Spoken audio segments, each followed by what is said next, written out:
Перебуваючи в Німеччині, Сергій Корольов дізнається, що родинам офіцерів-ракетників дозволили приїхати до них.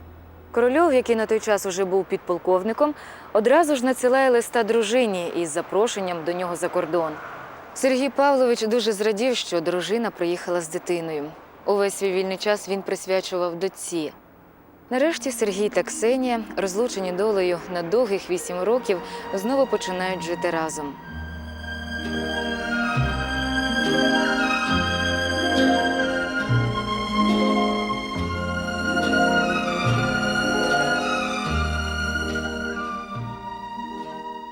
На превеликий жаль, спільне подружнє життя не принесло їм радощів та задоволення.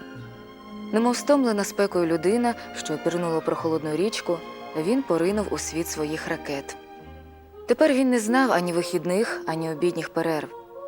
Саме в цей час розробляли унікальну ракету на твердому паливі, що в подальшому стало значним внеском у космічну галузь.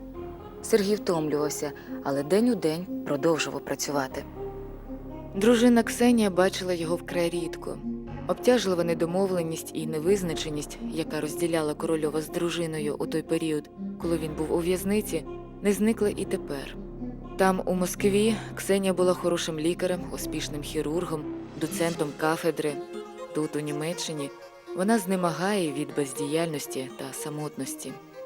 Ксенія вирішила повернутися до Москви, тільки-но з'явиться привід для від'їзду. Свої почуття вона вилила у листі до матері Корольова Марії Миколаївни. Всю історію нашого кохання ви добре знаєте. Багато лиха ще до 38-го року арешту Сергія, довелося мені пережити. І не дивлячись на почуття якоїсь прихильності та любові, що залишилися до Сергія, я твердо вирішила залишити його, щоб він продовжував життя під своїм улюбленим гаслом «Дайте кожному жити так, як він прагне». На початку 47-го року Ксенія вже була у Москві. Але Сергій все-таки продовжував писати листи до Ксенії Максиміліанівни. Котика нашого я згадую так часто, як тільки можливо, такому дивному і зайнятому суб'єкту, як я. Її велика карточка стоїть на столі моєму. Міцно обіймаю і цілую. Завжди твій Сергій. Ксенія тоді вже відчувала, що відбувається щось незрозуміле для неї. Але не очікувала такої катастрофи, яка насувалася. Одного вечора 12-річна Наталя повернулася додому. Коли зайшла у дім, побачила матір зі сльозами на очах. Мати промовила: «У тебе більше немає батька». Наталя запитала: «Він що, помер?» «Ні, він не помер, але він пішов з нашої сім'ї».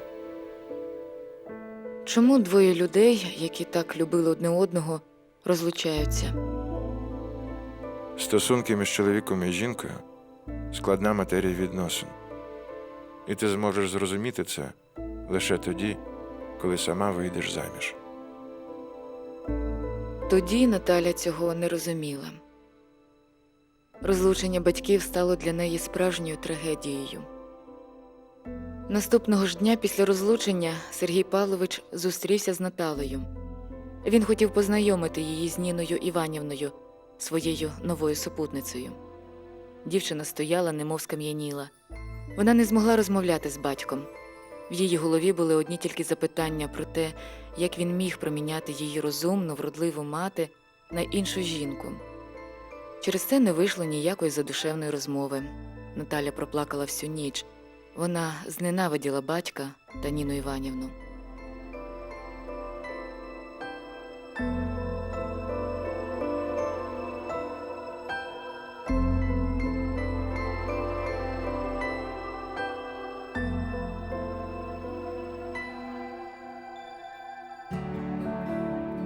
Неймовірна енергія його підносить. Він горить із жаром. У нього стільки сил. Він молодий, йому тільки 40. Він неймовірно багатий. Зрозуміло, не тими 6 тисячами рублів щомісячно, а він багатий планами, ідеями, мріями. Таким побачила його вперше Ніна Катінкова. Вона стала його другою дружиною. Сергієві 40, Ніна на 13 років молодша за нього. За фахом вона була перекладачем.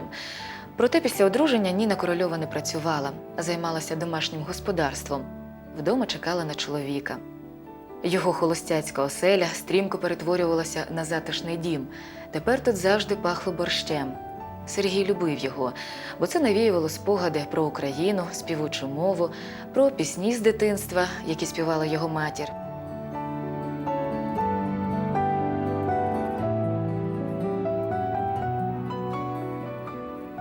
Проте ідеальними їхні стосунки певний період не можна було назвати.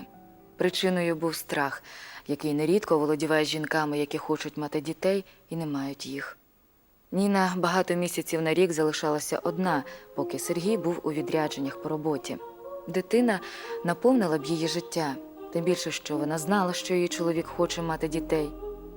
Можливо, їй стало б легше, якби вона тоді прочитала написані Корольовим у щоденнику рядки про неї. Як же все це невірно і не потрібно.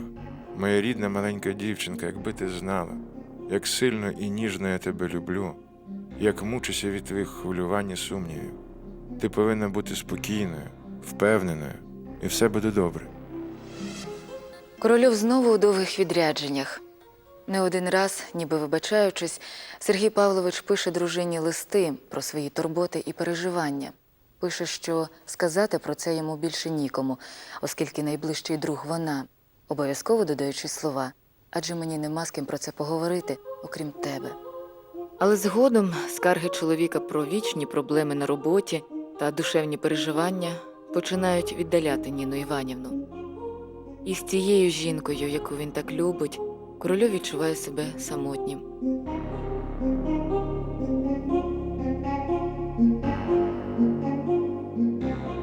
Дітей у Сергія Корольова більше не було, а єдина дочка не хотіла його бачити. Це була в його серці незагоєна рана. На повноліття Наталі Сергій Павлович надіслав їй листа. Не дивлячись на важкі випробування, які ми всі пережили за минулі роки, я вважаю неправильною, мила Наталю, твою поведінку по відношенню до мене. Я прошу тебе подумати про це гарненько. Я щиро тебе люблю, часто згадую, і дуже хочу, щоб ми знову бачилися і щоб було зламане те відторгнення, яке відбулося за останні роки. Ти вже доросла і сама багато чого розумієш. Зараз я дуже далеко від тебе, але знай, що в твій день, в цій пустелі, я буду згадувати про тебе. Не забувай свого тата, який тебе кохає і ніколи не забуває. Міцно тебе обіймаю і цілую. Завжди твій друг Сергій.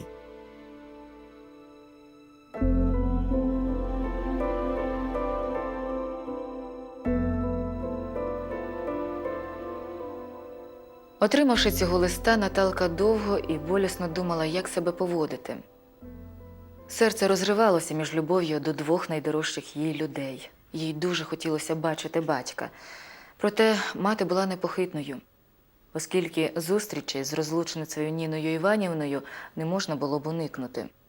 Отже, Наталя вирішила, що не має права засмучувати матір. 1956 року, коли Наталя проходила практику в одній із підмосковних лікарень, батько несподівано нагрянув туди. Більше 3 годин вони гуляли і розмовляли. Так багато хотілося всього сказати одне одному. Навчання, плани на майбутнє, дівчачі симпатії дочки – все цікавить Сергія Павловича. Він розповідає їй про свою роботу, про майбутні польоти в космос, про космічні потяги та міжпланетні станції-вокзали. Наталці здавалося це якимось фантастичним, далеким та нездійсненним. Але батько переконував, що це все буде, і вона в цьому дуже швидко переконається. Після цього вони часто зустрічаються, незважаючи на зайнятість та постійні відрядження батька. Наталка вийшла заміж, налагодилися стосунки із Ніною Іванівною. А матері вона сказала, що та повинна її підтримати, що вона вже стала самостійна і багато чого зрозуміла. Минали роки. Все, про що розповідав Сергій Павлович, ставало дійсністю. Під його керівництвом був розроблений перший космічний комплекс – штучний супутник Землі. У 1961 та 1964 роках відбулися польоти космічних кораблів «Восток» і «Восход», які вперше в історії пілотувалися людиною. Власне, завдяки Корольову і стало відоме на весь світ ім'я першого космонавта Юрія Гагаріна. Корольов втілив свою мрію в життя.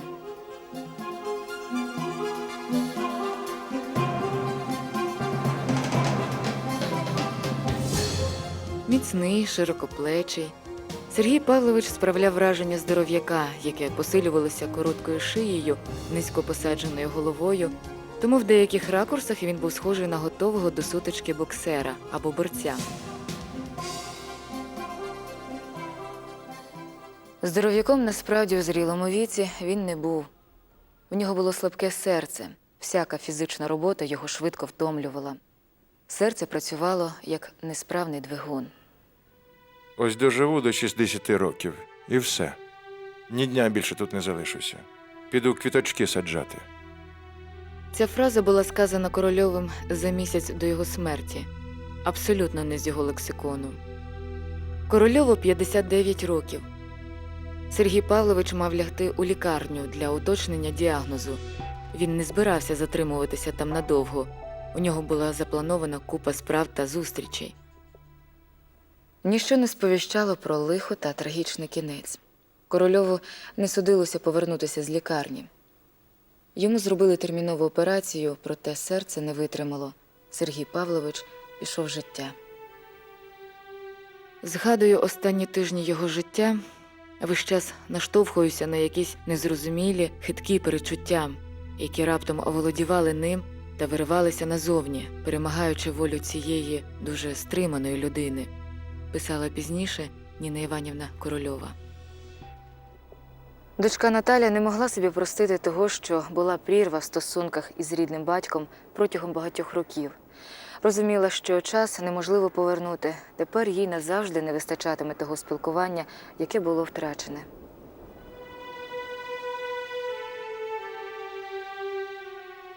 Сергій Корольов любив життя, любив жінок, і жінки любили його. Проте вони не мали ніякого відношення до його мрій, планів та роботи. Ще і ще доля надавала йому шанс, рятувала, щоб він встиг втілити усі свої задуми. Для більшості вони здавалися фантастичними та нездійсненними мріями. Але все ж таки він переміг силу земного тяжіння. Адже попри все, на першому місці у нього було діло, його покликання та небо. Петр, я Заря-1. Зажигание. Понял, раздается зажигание. Критичная.